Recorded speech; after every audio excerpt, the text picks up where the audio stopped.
All right, let's dive into some deep philosophical waters today, shall we? Sounds intriguing. We're tackling the problem of perception, and I think this one's especially interesting for anyone who, considers themselves a bit of a philosophy buff. Oh, absolutely. It's a classic for a reason. So if you've ever found yourself wondering how we can be sure the world we see and hear and touch actually matches up with reality, Right. How do we know it's not all just some kind of elaborate illusion? you're in the right place.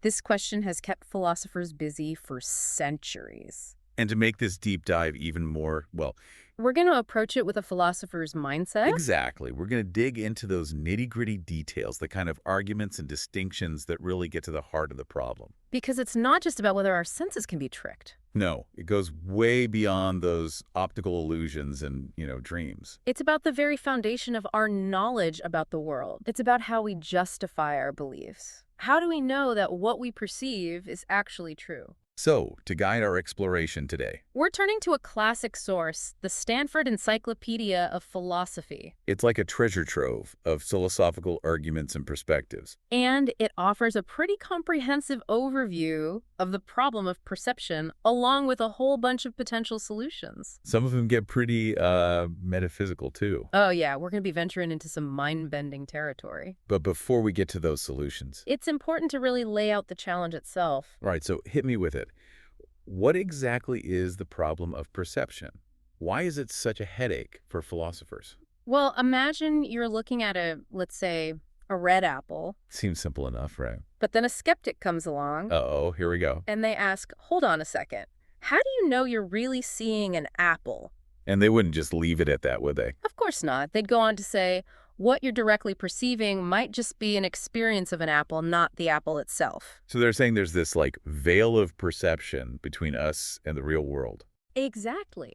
They argue that what we directly perceive are just appearances. Appearances, sense data, representation, Those lovely philosophical terms. but not the actual apple, not the thing in itself. Precisely. And this is the first part of a classic skeptical argument against the reliability of our senses. It's often called the indirectness principle. Catchy name. So the indirectness principle states that we only have direct access to these appearances, not to the actual objects themselves. That's the gist of it. And you can see how this sets the stage for a whole lot of trouble. Oh yeah, because if we're only ever dealing with appearances, Then how can we ever be sure that they accurately reflect reality? how do we know we're not being tricked? Or that our senses aren't giving us a distorted view of things? That's the million-dollar question. And that brings us to the second part of the skeptical argument, which often goes by the name of the meta-evidential principle. Okay, the meta-evidential principle, what's that all about? Well, this principle states that in order for us to be justified in believing that we're seeing a real apple, Not just an apple appearance. right, we need good reasons to think that those appearances are accurate. Philosophers use a fancy word for this, veridical. Veridical. So it's not enough to just have the experience of seeing an apple. I also need to have evidence, justification, for believing that this experience is actually tracking something real. You got it. And that's where things start to get really tricky. Because how do you gather evidence for the reliability of your senses without relying on your senses in the first place? Right. It's like trying to prove that a map is accurate by only looking at the map itself. Exactly. And this brings us to the final and perhaps most unsettling part of the skeptical argument. I'm already feeling unsettled, but go on. It's what philosophers call the no good reason claim. The no good reason claim. Okay, so what's the bad news? Well, the skeptic argues that we simply lack good reasons for believing that our perceptions are veridical. So we're stuck with those appearances. We're trapped in our own sensory bubbles, and any attempt to break free, to verify our perceptions, seems to lead to that circular trap you mentioned earlier. I see the dilemma. It's like trying to pull yourself up by your own bootstraps. Philosophers have a snappy little acronym for this three-pronged skeptical attack. PEW. PUW. Yep, it stands for the three principles we just outlined. Let me see if I remember. We've got the indirectness principle. That's the one about only perceiving appearances. Right. Then the meta-evidential principle. Which says we need good reasons to think those appearances are accurate. And finally, the no good reason claim. The skeptic's grand finale. PPW. We'll have to remember that one. So if this PPW argument is right, If the skeptics are onto something, does that mean all our beliefs about the world are built on shaky ground? Does that mean we can never be sure of anything? Well, that's the question that has kept philosophers up at night for a long, long time. And I have a feeling it's a question we're going to be wrestling with for the rest of this deep dive. Mm-hmm. But before we get to those potential solutions, before we see how philosophers have tried to escape this skeptical maze, I think it's worth taking a moment to appreciate the sheer ingenuity of this skeptical argument. I agree, even if it's a bit unnerving. It really forces us to examine the foundations of our knowledge. To question those assumptions we often take for granted about how we know the world. It reminds us that even our most basic beliefs, Those beliefs about the things we see and hear and touch all around us. they're not as simple or as straightforward as they might seem. And for a philosopher, that's a pretty exciting thought. It's an invitation to dig deeper, to explore those hidden complexities, to really grapple with the relationship between our minds and the world. So, for all you philosophy enthusiasts out there, what are your initial reactions to this PDW argument? Does it leave you feeling skeptical, intrigued, or maybe a bit of both? We'd love to hear your thoughts. All right, so we've laid out this skeptical challenge to perception with this PTW argument. It's a tough one to shake. It really makes you question how we can ever be sure that our senses are giving us the real deal, you know? It's a classic philosophical problem. Now I'm really curious, how have philosophers tried to wrestle with these ideas? Well, philosophers love a good puzzle, And this is definitely a puzzle. and they've come up with a whole range of responses to skepticism about perception. I bet there's a lot of debate about this. Oh, absolutely. But we can broadly categorize these responses into, let's say, two main camps. Okay, two different strategies. The first camp tackles the problem metaphysically. Metaphysically, so they're going deep. They're rethinking the very nature of reality itself, trying to dissolve that gap between appearance and reality that the skeptics are so worried about. Right, because if there is no gap, Then the problem kind of disappears. however, One of the most, I guess you could say, radical moves in this metaphysical game I like radical. is idealism. Idealism, now that rings a bell. We might have touched on this briefly earlier, but it's the idea that reality is fundamentally mental. Okay, so the world we experience. It's essentially a construct of our minds. So is this like saying the world is a giant collective dream? You're getting close. There are many different flavors of idealism, but they all share this core idea that there is no fundamental gap between appearance and reality. Because reality is experience. Exactly. The world is what we perceive it to be. So if a tree falls in the forest and no one is around to hear it, not only does it not make a sound, But maybe there wasn't even a tree to begin with. whoa, that's a real mind bender. It's all dependent on a mind to perceive it. That's the somewhat unsettling implication of idealism. It sounds kind of like The Matrix almost. Yeah, you can see the parallels. But it's not just science fiction. Oh no, idealism is a serious philosophical contender.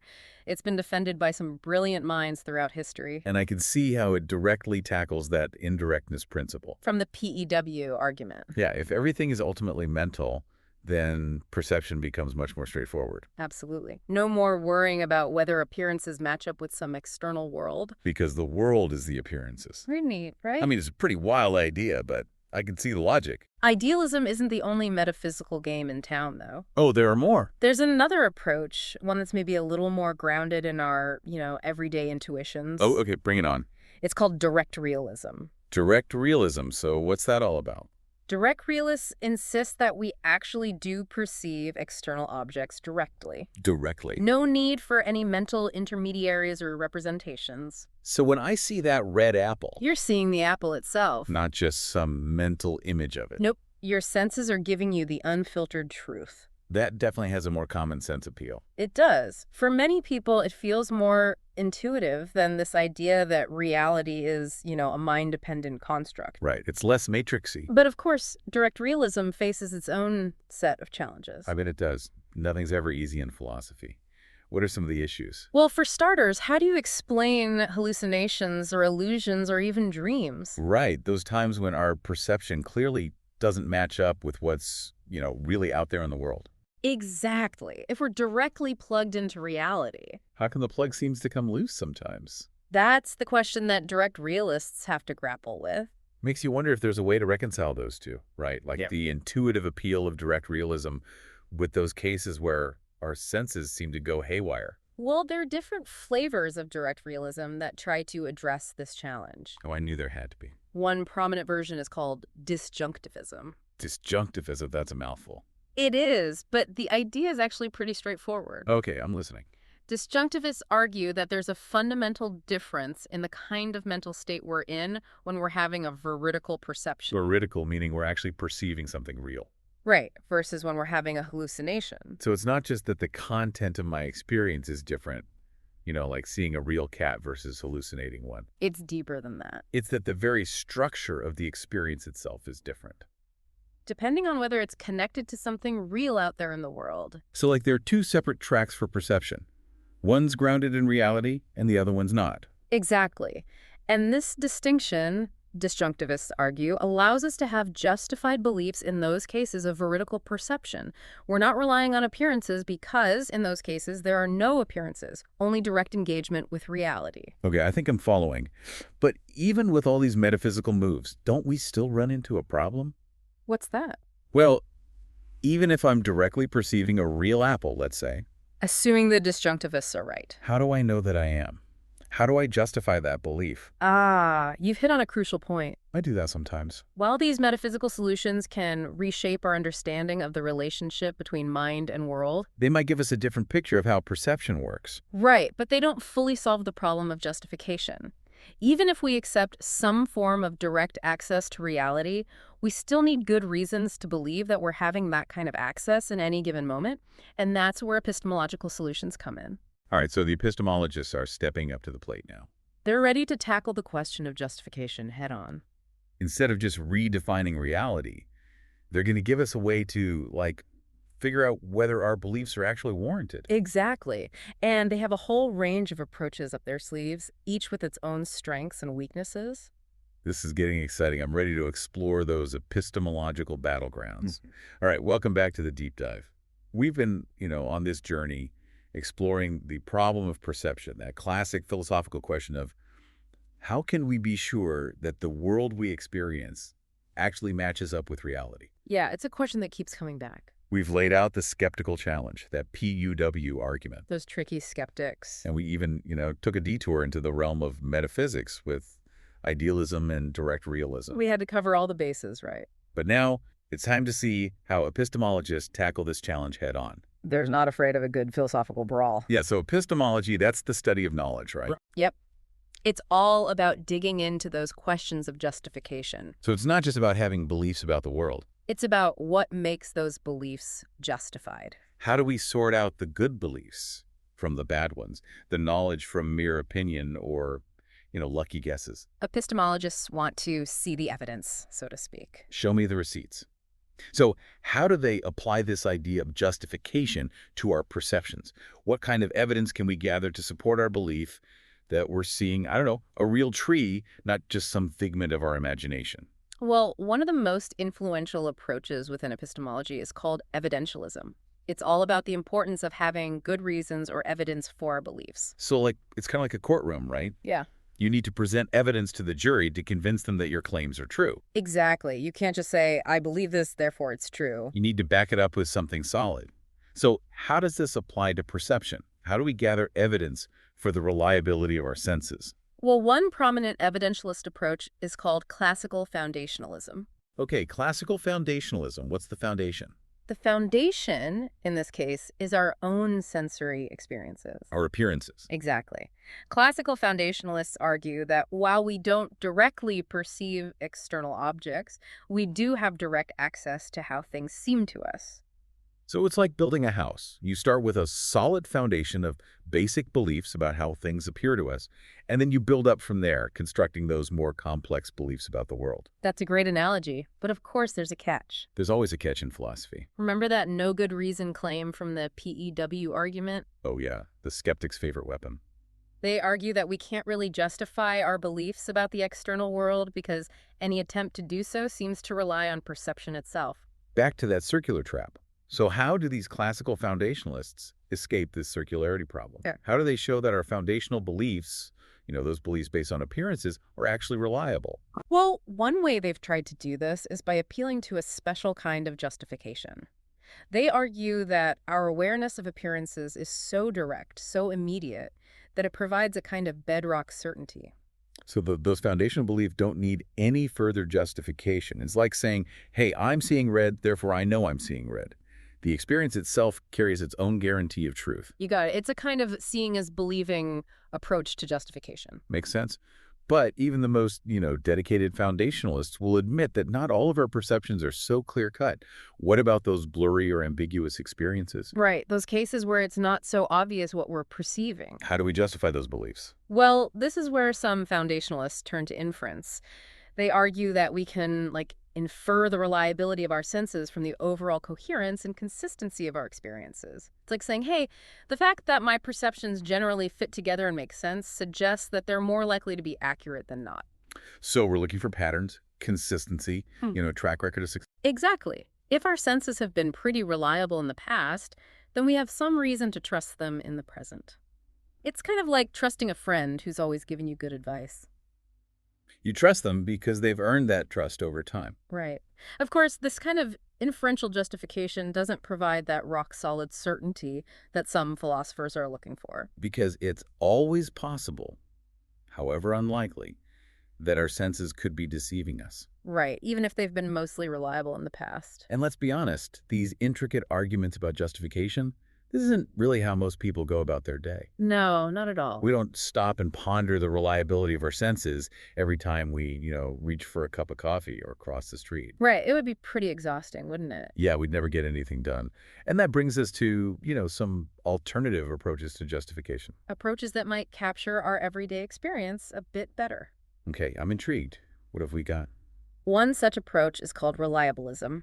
Reliabilism. Okay, so I'm guessing this one focuses on reliability, as the name suggests. You got it. Reliabilism shifts the focus from the evidence we have for a belief. So it's not about the reasons I can give for believing something. It's about the process by which that belief was formed.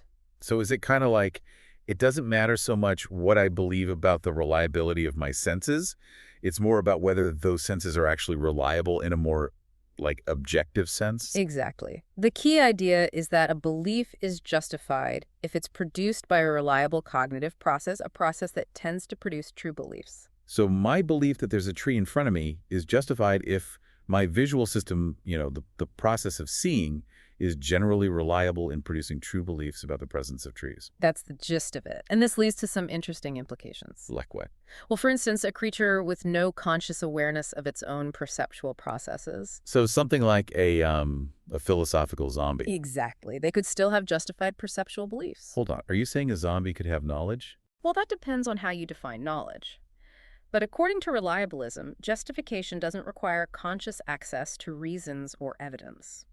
It's more about whether the belief-forming process is reliable, regardless of whether the believer is aware of that process. That's right. It's a more externalist view of justification, focusing on the reliability of the process itself, rather than the internal mental states of the believer. So it's kind of like our brains are doing the justifying behind the scenes. We don't need to be consciously aware of all the inner workings of perception to have justified beliefs about the world. That's a good way to put it. Of course, reliabilism has its own set of challenges. For example, how do we determine which processes are truly reliable? And what about those cases where a normally reliable process produces a false belief? Is that belief still justified? Yeah, I can see how that would be a problem. There are a lot of details to work out, but I think Yeah. it's a really interesting approach that, deserves serious consideration. Definitely. It seems to connect more with, our everyday experience of perception, which is often a lot about conscious reasoning and more about just automatically processing sensory information. Right, it's more intuitive in a way. And speaking of intuitive, There's another family of solutions we haven't touched on yet, right? we do the world-involving approaches. Oh, right. These are the ones that emphasize the direct connection between our minds and the world. They say that connection is crucial for justification. So it's not just about having a belief that happens to be true, or even having a belief that was formed by a reliable process. It's about actually being in touch with reality. You got it. World-involving approaches, sometimes called epistemological disjunctivism, argue that there's this unique kind of justification we have when we're directly engaged with the world, through veridical perception. So it's about that special relationship between the perceiver and the perceived. Exactly. And for those who endorse this view, that direct connection is what provides the ultimate justification for our perceptual beliefs. It's a kind of grounding that simply isn't present in those cases of hallucination or illusion. Because when you're hallucinating, there's nothing real out there anchoring your experience. Right, it's all in your head, so to speak. That makes sense. But how do we know when we're in that special state of veridical perception? How do we tell the difference between genuine perception and, those cases where our senses are leading us astray? That's a great question, and it's one that philosophers are still debating. There's always more to explore in philosophy. So after all this philosophical exploration, after delving into these different perspectives on the problem of perception, After wrestling with skeptics, idealists, direct realists, foundationalists, reliabilists, and even those world-involving folks. where does it leave us?